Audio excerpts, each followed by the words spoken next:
Hi, I'm Rush, and this is D&D. You might be thinking, oh, isn't that game that just worships demons and blah blah blah blah blah? Wrong! D&D, also known as Dungeons & Dragons, is a board game without the board, and just your imagination. There are usually 2 to 8 players, including the Dungeon Master. We'll talk about those later. This game really focuses on cooperation, and you can't play by yourself. In this video, we'll talk about your character, game mechanics, setting up your first games, and tips. Now, let's begin. Character creation is the making of your character. Duh. There are many different things in character creation. But first, you need to have an idea. Do you want to be a Viking gnome? Easy. A wizard bird? Done. There are literally no limits. Let's talk about races in D&D.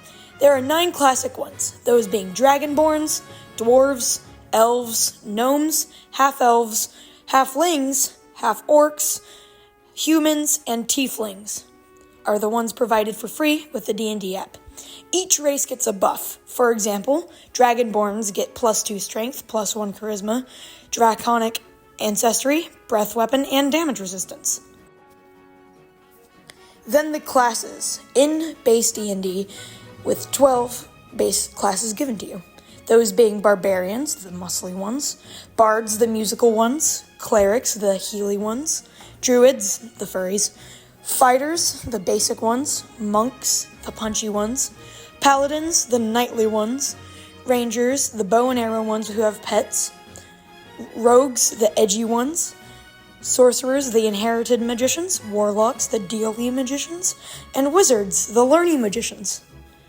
Just like the race, each class is better at something. For example, a fighter is better at hand-in-hand combat than a sorcerer, but sorcerers are most likely to be more magical than fighters. Now that you know the basics, let's talk about actually making the character. I use D&D Beyond. It's on the App Store and it's free. You pick the race and the class that you want, and then your character's name. Also, there are levels that you gain while progressing through the campaign. Those are levels 1 through 20. A level 1 wizard would be weaker than a level 20. Then you rolled 4d6s 6 times. A d6 is a dice used in common board games like Monopoly, Yahtzee, those kind of games.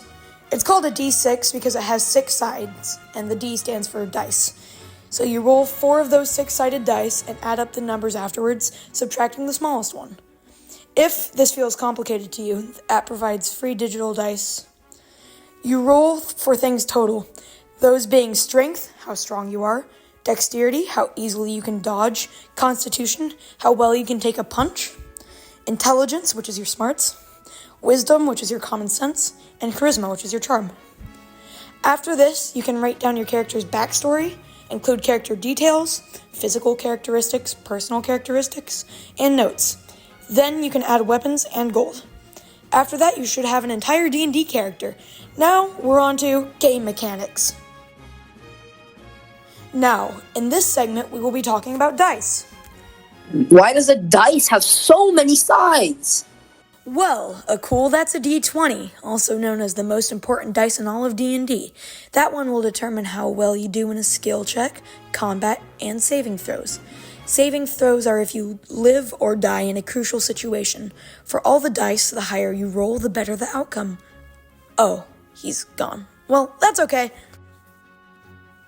Then there are the damage dealers, those being the D4, the D6, the D8, the D10, and the D12. All of these are used for damage depending on weapon.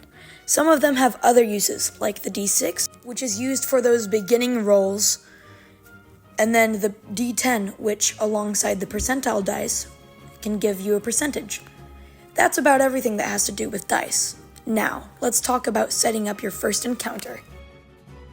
I hate to break it to you, but this part of the video requires for you to have friends, especially nerdy ones. If not, well, you just wasted 4.5 minutes. Or you could go online and find a website that you could find a party with. But if you have nerdy friends, try to set up an IRL campaign. It's a lot of fun, and they could DM for you. The DM, or the Dungeon Master, is the person who creates the campaign. You would just be a character in it. So, grab a few of your nerdy friends and ask them about it. The only thing left is some tips.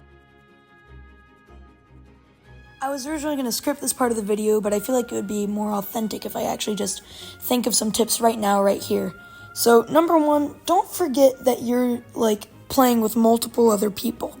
Like, the first time I ever played D&D, I was trying to make myself the main character, but in D&D, there is no main characters. There's a group of people, like, combined into, like, one force. Don't act like you know everything, which is something else I did. I watched a few tutorials kind of like this one, but they never told me to, like, not be snobby. Roleplay is fun, but don't overdo it. Don't, like, don't be excessive, I guess.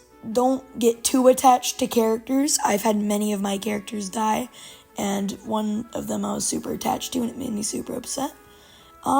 Yeah, that's all I really gotta say. Thank you so much for watching. This is not my normal type of video. If you want me to make more stuff like this, just let me know in the comments. And if you have any questions, I will be answering all questions in the comments unless there's like 5,000. So, yeah, goodbye everybody.